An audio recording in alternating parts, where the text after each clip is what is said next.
안녕하세요. 마음의 언어를 읽어드리는 김태영입니다. 오늘은 대인관계에서 일어날 수 있는 갈등 상황 대처법에 대한 이야기를 나누고자 합니다. 대인관계에서 갈등은 필연적인 존재입니다. 살아가면서 갈등을 피할 수만 있다면 얼마나 좋겠어요.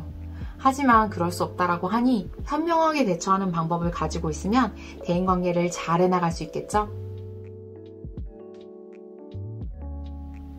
갈등은 크게 나누면 내적, 외적 갈등으로 나눌 수 있어요.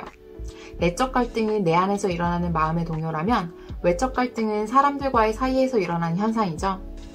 대인관계에서 갈등이 일어나면 직접적인 행동이나 방어적인 행동으로 처리할 수 있는데 직접적인 행동은 나의 생각을 조정해서 스스로가 조화로운 행동을 취하는 거예요. 상대방 입장에서 이해하려고 노력하는 행동의 대표적인 예죠. 방어적인 행동에는 도피, 방어, 공격이 있어요. 제 지인 중 어떤 사람은 갈등이 생기면 그냥 그 생각을 아예 차단해버리더라고요. 갈등을 너무 싫어해서 대인관계의 폭도 줄이고 자신이 상처받을 수 있는 상황에 자신을 노출시키지 않더라고요. 또 한 사람은 사람과 마찰이 생기면 본인이 하고 싶은 말을 다 하는 사람도 있어요. 여러분들은 어떤 유형이세요? 상대방을 이해하시면서 넘어가시려고 하시나요? 아니면 방어적인 행동을 취하시나요?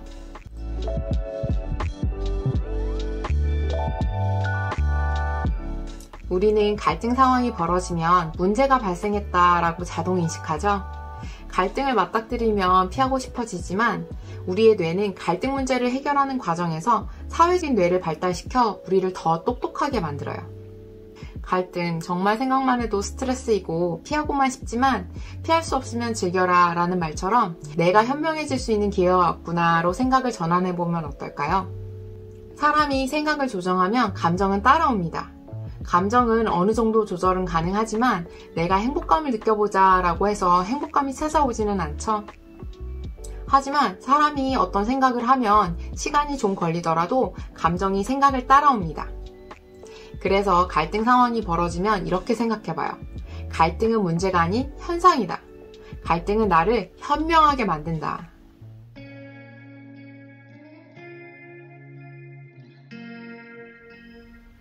제가 직장 생활을 할 때 가장 힘들었던 부분이 직장 동료나 상사와의 마찰이었어요. 여러분도 그렇지 않나요? 그 중에서도 저의 생각과 의견이 동료나 상사의 뜻과 일치하지 않을 때 자꾸 틀린 의견으로 비춰지는 게 가장 스트레스였죠. 평소 저는 제 생각이 상대방의 의견과 일치하지 않으면 그냥 다른 거라고 인정하려고 노력해요. 하지만 무의식 중에 틀림으로 인식하는 경우도 있을 거라고 생각을 해서 항상 제 마음의 상태를 확인해 봅니다.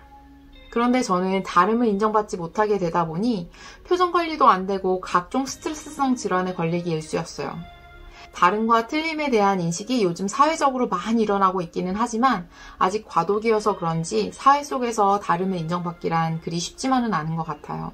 그래서 그때 제가 찾아낸 방법이 저도 다름을 틀리게 인식하는 사람들의 의견을 하나의 다른 의식으로 인식하기 시작했어요.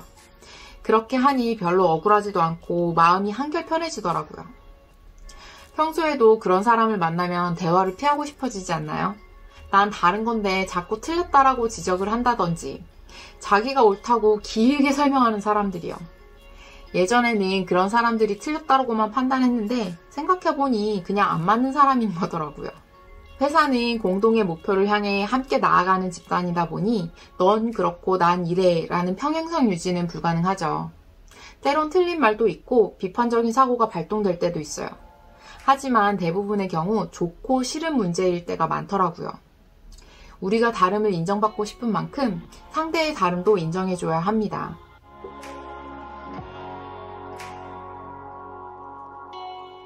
현대인들은 다양한 자아를 가지고 정체성 역할을 분리해서 살아가죠.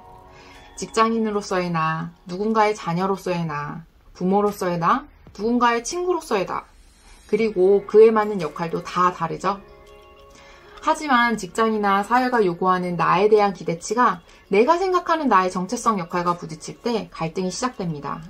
나의 직급은 인턴이라 여기까지만 하면 될 것 같은데 회사의 기대치는 이 프로젝트에 대한 모든 것을 파악한 대리급으로 여긴다거나 주말에는 그냥 나로 쉬고 싶은데 등산을 함께 가며 직장인으로서의 나의 모습을 유지해야 할 때 내적, 외적 갈등이 시작됩니다. 그럴 때 조직의 평화를 위해 내가 맡은 일보다 좀 더 하거나 상대의 기대치에 맞는 정체성 역할을 감당해 보려고 노력해 보셨을 거예요. 그런데 하나를 하면 둘을 원하고 둘을 하면 셋을 원하는 상황으로 기대치가 점점 커지면 조율이 필요합니다. 의사소통의 오류보다 더 무서운 게 의사소통의 부재더라고요. 말을 꺼낼 때 너무 주눅들 필요는 없지만 그렇다고 너무 솔직한 언어로 말을 하게 되면 갈등 상황이 더 커질 수 있으니 감정을 잘 다스려서 적절한 언어를 사용해 대화로 조율해 가보세요.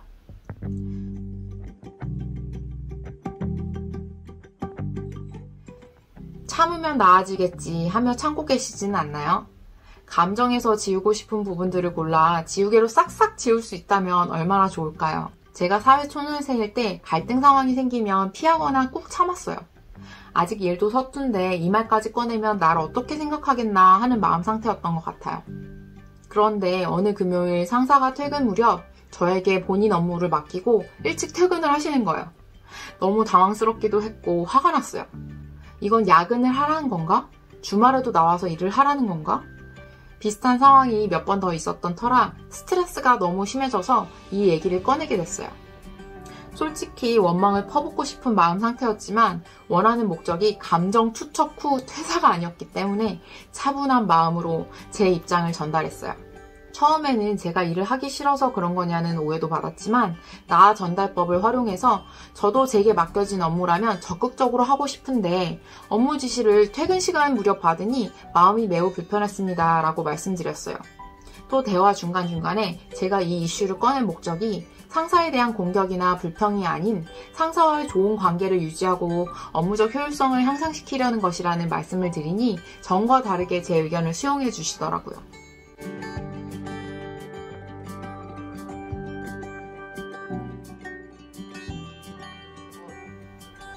대화로 잘 풀릴 수 있어서 다행이었지만 사실 더 중요한 건 상대가 어떻게 반응했냐보다 제가 더 이상 피하지 않고 제 의사표현을 했다라는 거죠.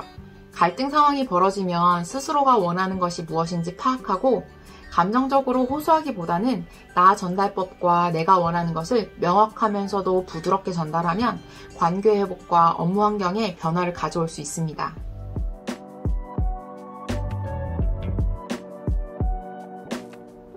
평소 사람들과의 정서적 유대감을 형성해보세요. 상호 간의 이해를 쌓기 위한 노력으로 친구나 직장 동료와 소통을 하는 겁니다. 그렇다고 그 사람과 꼭 긴 시간을 함께 보내면서 친해질 필요까지는 없지만 상대방과 나의 공통사를 찾아 대화를 하면서 서로에 대한 이해를 쌓는 거예요. 갈등 구조에 부딪힐 만한 경우에도 우리를 갈등 대상으로 인지할 확률이 줄어들고 마찰이 생기더라도 더 빨리 회복이 되더라고요. 그리고 내가 속한 집단에 나를 이해해 줄 수 있는 사람이 한 명이라도 있다면 힘든 일이 있을 때 마음의 의지가 될 거예요. 그 이야기를 꼭 나누지 않더라도 저 사람은 내 심정을 알아줄 거야 라고 생각하면 공감과 위로를 받는 느낌이 들 거예요. 하지만 평소 유대감을 형성하려는 나의 노력에도 불구하고 상호 간의 이해가 생기지 않거나 갈등이 계속 발생한다면 적절한 거리를 유지하는 것도 좋은 방법일 것 같아요. 저도 갈등이 올 때마다 스트레스를 받고 빠져나갈 수 있는 방법을 모색해봐요. 그런데 사회생활을 하면서 계속해서 갈등에 부딪히다 보니 마음에는 근육이 생기고 머리에는 지혜가 쌓이는 것 같아요. 진짜 사회적 뇌가 발달해 가긴 하나 봐요. 지금 갈등 상황에 처하신 분들, 그리고 끊임없이 부딪히며 포기하시지 않는 분들, 열심히 살아가시고 계신다라는 증거라고 말씀드리고 싶네요. 아무것도 하지 않으면 아무 일도 벌어지지 않는다라고 하는데 열심히 사시느냐 그 파도를 맞으시는 걸 거예요. 오늘 이 에피소드가 여러분 마음에 조금이나마 위로가 되었으면 좋겠네요. 그럼 오늘도 마음의 언어를 읽어드리는 저와 함께 해주셔서 감사합니다. 아디오스!